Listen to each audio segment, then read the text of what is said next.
Chaos and horror on a college campus. Conservative activist Charlie Kirk gunned down in front of a crowd at Utah Valley University. The state's governor calling it a political assassination.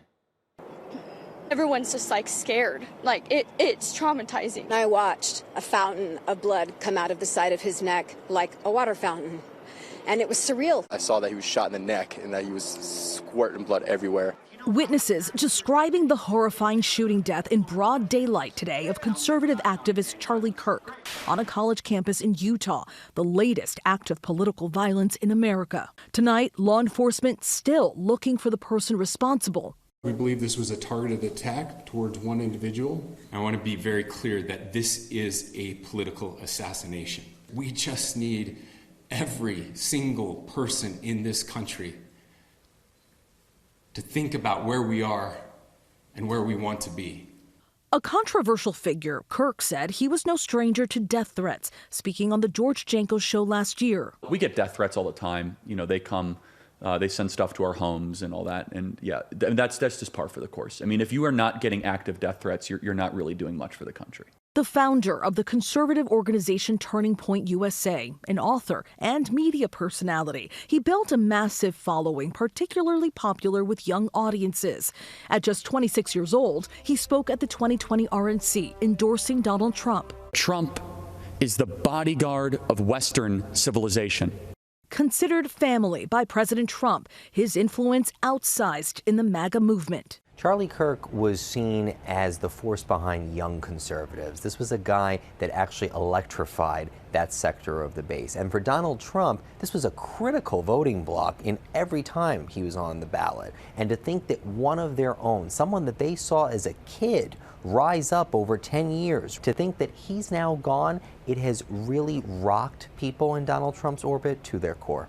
Trump was the first to announce Kirk's death today, posting on his Truth Social account, saying in part, "No one understood or had the heart of the youth in the United States of America better than Charlie.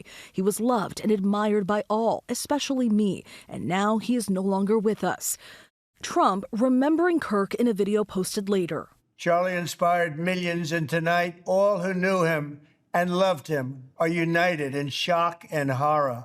The 31-year-old leaves behind a wife and 2 young children. It was just weeks into the new school year at Utah Valley University.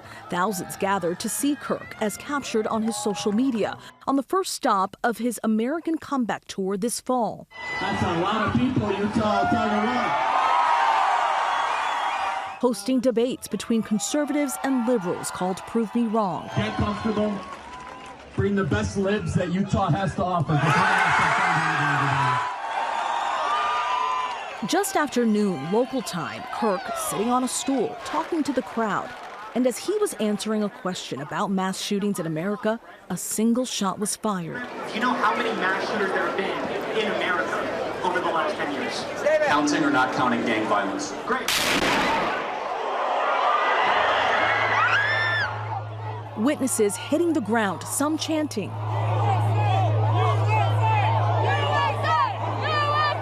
Kirk's own private security detail took him from the location, a witness capturing the moment on video. I pulled out my phone and recorded the security putting Charlie in the vehicle. I looked at his face and it was lights out. I mean, his eyes closed.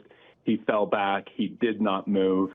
Some attendees criticizing the lack of security at the event. We registered for tickets, but they weren't even looking for tickets. Anyone could just walk in. It was at probably the worst place in campus because there's so many areas where anyone can just walk in. This is the police chief's nightmare. We did have 6 officers working that event.